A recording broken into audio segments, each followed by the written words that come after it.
পিতা হইয়া কেন মতে তেজি বুতাই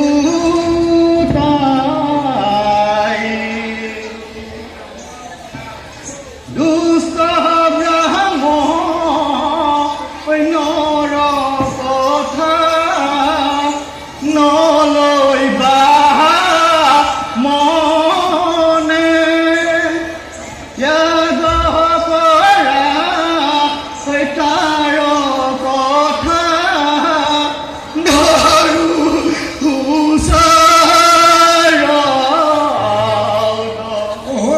এইমতে বিচিত্ৰই কান্দি কান্দি ভূমিত কৰি আছে